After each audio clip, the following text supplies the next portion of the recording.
I have many times impressed upon you, Watson, the danger of attempting to reason from insufficient evidence. So, let us review our present knowledge of this Manor House affair. A peddler, having visited the house, has almost immediately afterwards been found dead. His last message has led to the discovery that the supposedly invalid lady of the house was formerly a character impersonator on the music hall stage. A number of dummies stolen from various shops about the region have been brought by gypsies to the house, and after-dark observation has revealed them being used in some curious charade.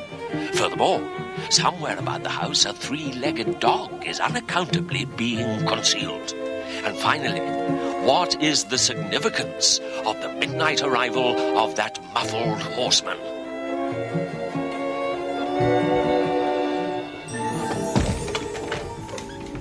All right, if I come in for a moment.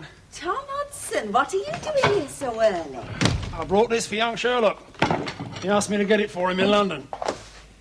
And I brought this for you.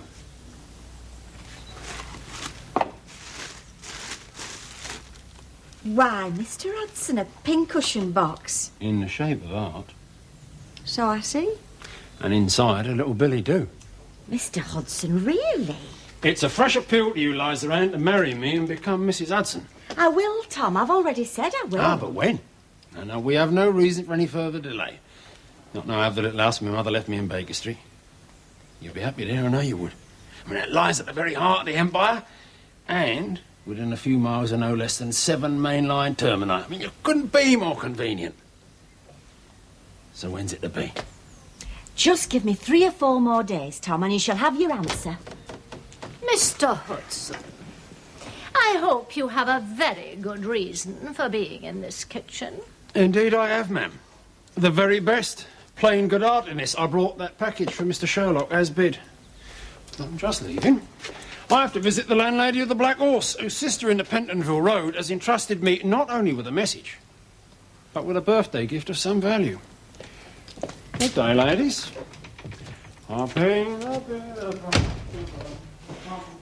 You know, Mrs. Cunliffe, there's something about railway guards that I simply cannot take to. They give themselves airs which can hardly be justified by the temporary possession of 2 flags and a whistle. And they do say they make notoriously bad husbands. Sherlock, that man Hudson brought you this from London. Oh, splendid. How kind of him. Nevertheless, I do wish you would refrain from encouraging that man. He spoons on Mrs. Cunliffe, isn't he, Mamma? I'm sure I don't know what you mean, child. One day he'll carry her off, and then he'll make me gingerbread rabbits. What do you got there, boy? That's a magnifying lens. I asked Hudson to buy it for me at Pillisher's in New Bond Street. Must have cost a pretty penny. £2. £2? Where in heaven's name did you get £2 to waste on a magnifying lens? From Grandmama. She sent me 2 sovereigns. Your grandmother did? Yes. From France. To Charlotte Whitney. Well, upon my soul, Brother Gideon. And are we not to be trusted? 2 whole sovereigns, boy. And never a penny to your aunt as provides for you. Well, not that we're interested in money. Oh. Well, the last thing we look for is money, but I do think you should have offered some small amount, some token. Gratitude, boy. Gratitude. I'm sorry, I didn't think. Oh, Brother Gideon, how can you expect a boy to think of such things? Especially a boy like him, brought up amongst people for whom money hath no meaning. People without the slightest conception of what it is to scrimp and save and deny oneself that others may never have to go without. Where's my hanky? You'd best take that magnifying lens to your room, boy. And that symbol of prodigality will only upset her the more.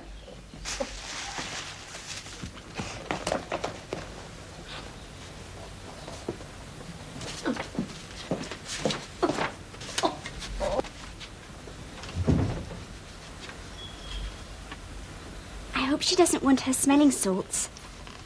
I gave them to the goldfish. I wonder what time the professor left last night. It was after 3. I heard the clocks. Oh, I must have been deep in the land or not by then. Chatting away to Jasper for hours he was. Thank you. And he's arranged for that there Moonshee to come here sometime today. Put me through my paces all right, he will. You've got absolutely nothing to worry about, my dear. Well, here's hoping. I say, Henry. What? You really was in India, wasn't you? Yes. Why? Well, why'd they call this fella a Moonshee? I mean, what exactly is a Moonshee? Oh, it's native lingo for a secretary or language teacher. That's all, nothing special. Don't let him worry you, my dear. I'll try not to. But I won't half be glad when it's all over. Oh, me too, Bessie. Me too. I passed the remainder of that wretched morning alone in my room. Despite the trouble it had caused me, I was immensely proud of my beautiful new magnifying lens and spent much time in a detailed examination of the objects on my dressing table. Among these, by the purest chance, there happened to be that unusually large rose thorn which I had discovered on the floor of my hideaway in the woods where Natty Dan had died. Suddenly, viewing it through the glass, I became aware of something puzzling about its appearance.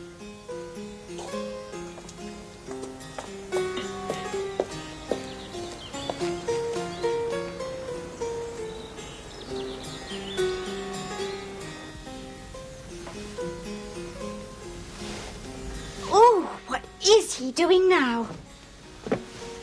He's picking things off your roses, Mama. Off my roses? Who is? He is. He's bug hunting. He'll have boxes of beetles in his bedroom, I shouldn't wonder. Well, I'm not going to stand for that.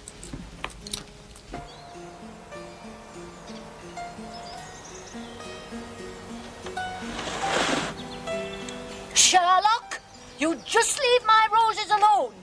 I'm not having your bedroom full of beetles. Beetles.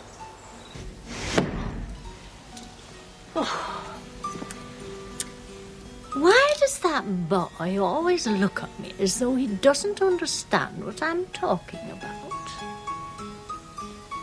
Back in my room, I examined a number of thorns I had gathered from various rose bushes in the garden. There was no mistaking the fact. The thorn I had discovered in the woods, though undoubtedly from a cultivated bush, exhibited certain minute indentations that were to be found on none of the others. I therefore determined on an experiment. Wouldn't you should almost be finished by now? What time's your station master due? We should be here by noon. We best be getting down. Fruit, Oranges and pears. apples, Oh, yes. Very large, indigestible apples. games. Cards, chess, drafts. And do you prefer your house to be hot or cold? Oh, cold. All doctors say that heat is unwholesome, but cold is wholesome. Good. You are familiar with the works of Felix Mendelssohn? Yes. Are there any of his songs that have a special appeal for you? The Pilgersbruch. Lass dich nur. I can even sing you one written by his sister Fanny. Schöner und schöner schmuckt sich. Sie sicher Deutschland besucht. Tatsächlich. Köln, Brühl, Bonn. Sie haben soeben dort eine Statue von Beethoven aufgestellt. Aussi vous avez visité la France? Bien sûr. Paris, Versailles. C'était au mois d'août, je me rappelle. Il y avait une fête.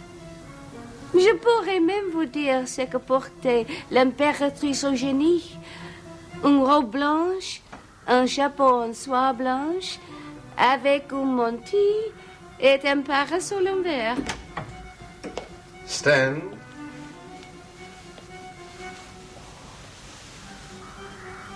Sit. Now rise and walk towards the door.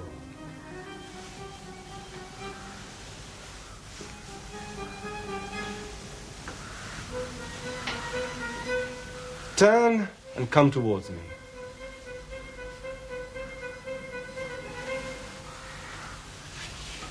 I see that the Queen's rheumatism has become progressively worse. Excellent. Excellent.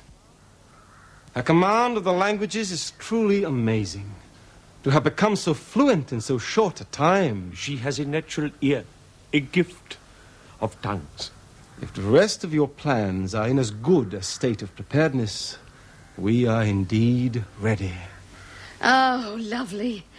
When is it going to be? The professor told me just before he left this morning that if you passed all the Munch's tests, my dear,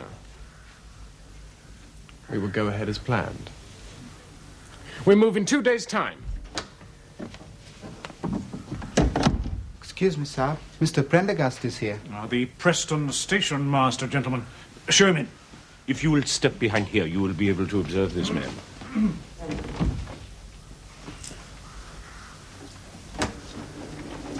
Mr. Prendergast, sir. Ah, Prendergast. Good to see you, old chap. You've met my young nephew, Jasper. Yes, of course you haven't. Mrs. Turnbull, you know, of course. Good day, Mrs. Turnbull. Mr. Prendergast? I do hope you're feeling a little better than when we last met, Mum. Much the same, I'm afraid. There is, alas, no cure for long years spent in an inhospitable climate. I blame myself. We should have come home years before. One doesn't think. However, I invited you here because as a fellow lepidopterist, I thought you might like to see some superb specimens that arrived a week or two ago from India. Oh, how marvellous. I'm not very well up in the Indian species. Yeah, well, come, I'll show them to you.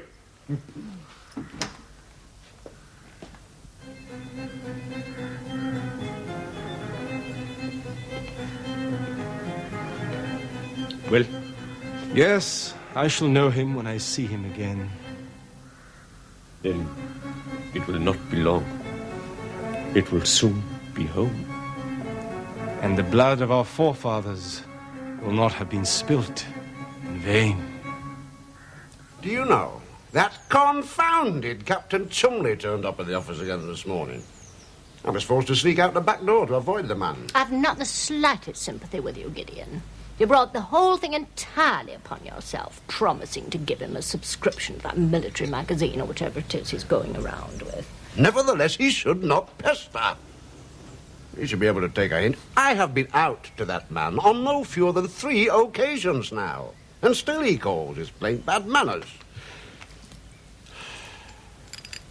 This is too bad. Where is that boy? And where is Mrs. Cunliffe? You might have a word with her, my dear. You know I like to have my luncheon on the table sharp at 1. Oh, Mum, come quick. I've just been up to fetch Mr. Sherlock and there's something ever so wrong with him. He's ill, Mum. It's all right, Mrs. Cunliffe. Keep calm. I'm coming. You two stay where you are. I'll send for you if I need you.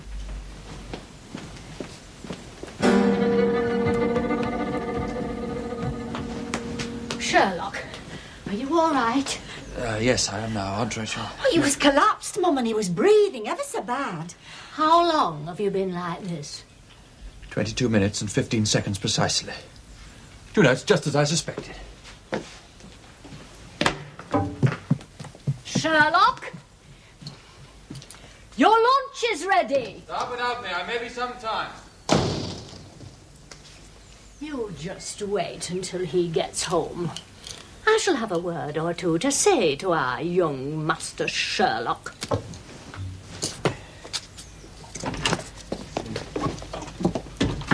John, is there any known poison that might give symptoms similar to those of tetanus? Yes. Some of the vegetable alkaloids might, for example, strychnine and the like.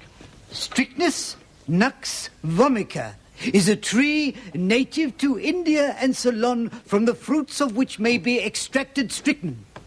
A sentence from some long-lost textbook drifts back to me down the years. Then is it George, not possible mind. that Natty Dan might have died not as you thought, from tetanus, but from poisoning by some such vegetable alkaloid, some strychnine-like substance? Yes, it is possible. It's also highly unlikely. Yes, but how do you imagine such a poison might have been administered, young? I think you will find, if you carry out the appropriate tests, that this thorn contains traces of such a poison. Aha!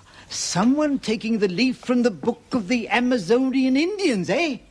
They poison their arrows with curare, you know. Also a vegetable alkaloid derived from the trees of the genus Strictus, and propel them into the skins of their victims with a blowpipe. And you think, Sherlock, that is how Natty Dan died? Of course not. Then how? A dog with a thorn on its paw. What? It is entirely consistent with all the known facts. Well, I told you I'd found the tracks of a three-legged dog outside the hut, and that such a dog is almost certainly being concealed somewhere about the manor house. I've never heard such nonsense in all my life. If a dog has a poisoned thorn in its paw, then the poison would kill the dog. I said on its paw, not in it. Just suppose the thorn were the other way up. Well, in that case, the thorn would not be projecting into the dog. The dog would have no reason to walk three-legged. Ah, but might it not have been trained especially to do so? In order to prevent the thorn it was carrying from becoming blunted. But why would anyone go to such elaborate lengths to kill someone like Natty Dan? Precisely. Oh, I don't think they did. I think the killing of Natty Dan was pure accident. They were, if you like, experimenting on him. They are after far bigger fish. I say, you two still here? Shouldn't you be out on your rounds Yes, by we now? are just going, my But dear. John, Come along, Rose George. Thorn. You'll have to wait. Look, leave it there. Come back in a couple of hours. I'll see what I can do. Goodbye, my dear.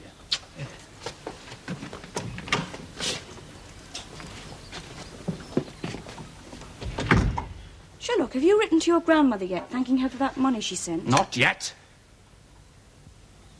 But I will. I got into the most awful hot water over that, you know. For not handing it over to Aunt Rachel for my keep. But why should you do that? Your grandmother sends her a very generous monthly allowance for the purpose. She sends her money. Are you sure? Yes, of course I am. Thank you. Thank you. That puts rather a different complexion on things. In here, Sherlock. I want a word with you. And I with you, Aunt Rachel. I will not tolerate your leaving this house as soon as a meal is about to be brought to the table. It is surely not too much to ask. So long as you choose to accept the hospitality of this home, you show us some little consideration. And do not willfully and continually disrupt the routine of this house. Perhaps equally, Aunt Rachel, it is not too much to ask that you be honest with me. And what exactly do you mean by that? You receive money, ample money, for my keep. My grandmother sends it to you regularly from France. I am not living on your charity, yet I am frequently made to feel like an urchin from the ragged school here only on sufferance. Oh, Sherlock, you poor dear boy. You can't surely feel like that. Why, I do my very best to make you feel wanted, to give you a mother's love and affection, to give you a good home, to make you feel part of a real family again. It's too much. Oh. That is the second time, boy, today that you've reduced your aunt to tears. I'm sorry, I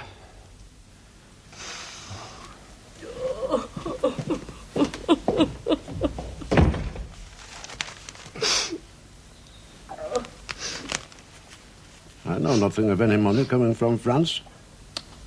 Oh, did I not mention it? You most certainly did not. Oh, it's a pittance. Nevertheless, Mere pittance. in the circumstances, it might be appropriate for me to reduce somewhat my admittedly modest contribution towards his upkeep. You must do as you please, Brother Gideon.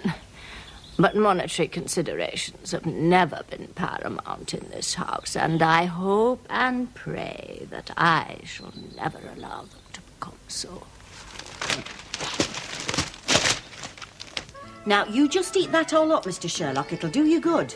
Always missing your meals like that. You'll make yourself ill, you will. Oh, and Tom, you put this in your bag for the journey. It's a meat and potato pie. Oh, beautiful. As we steam through the coast be tunnel lies around, I should be thinking of you. I always get peckish when we go through that tunnel. Oh, that reminds me. Forgot to leave this for you this morning, Mr. Holmes. Thought you might like it. With my compliments. Bradshaw's Railway Guide. Thank you, Tom. That's most useful. You two and your trains. I say, funny thing, I bumped into an old pal of mine at the Black Horse this morning. Old Prendergast. He's station master at Preston now, but he comes out here a good deal, it seems. Great friend of that Colonel Turnbull up at the Manor House. Did this station master say he'd been up at the Manor House today? Yeah, he did. Just come away. So, Tom, another piece falls into place. 3 o'clock. I must be off.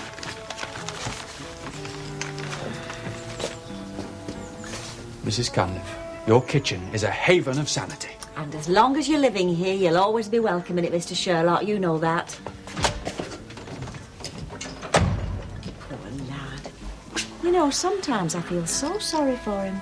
Well, I suppose that gives me my answer, doesn't it, Liza Ann? About becoming Mrs. Hudson. All in good time, Tom. I couldn't let him down. But it'll not be for long. You'll see.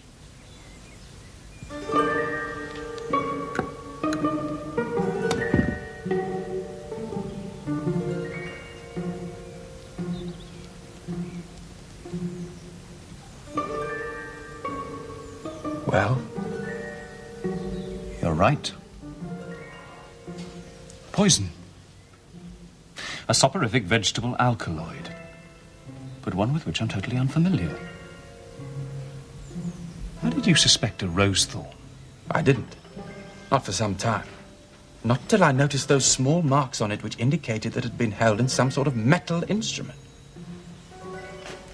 Then I asked myself why it might have been. You do realize that now I shall have to notify Sergeant Grimshaw. Natty Dan's body will have to be exhumed. Give me a few hours. I'm sorry, A few hours Sherlock. can make no difference to that.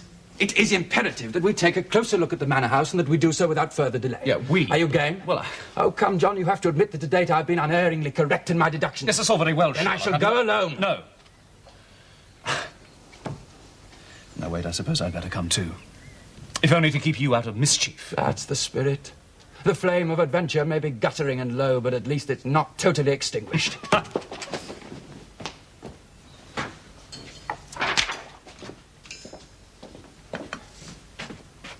What are you doing now? Writing a note to Charlotte. She'll want to know where I am. Women. Dusk was already beginning to fall when John Whitney and I finally broke cover from Pendark Woods and stepped onto Manor House lands, I carrying an old dark lantern of Dr. Sowerbutt's. There appeared to be no sign of life, either at the house or in the grounds, and the silence was eerie as we sprinted for the shelter of the old coach house.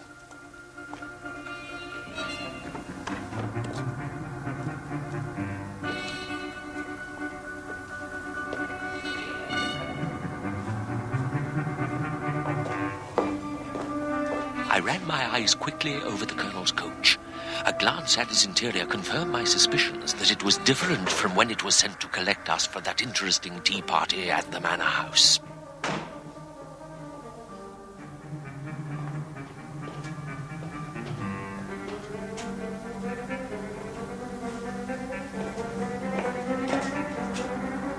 Sherlock.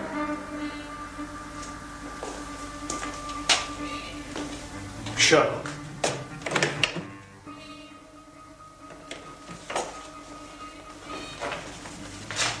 Looking for me. Where were you? I have not moved out of the coach. You see, it has, as I expected, a false bottom. Smuggling? In manner of speaking, yes. Somewhat cramped, too.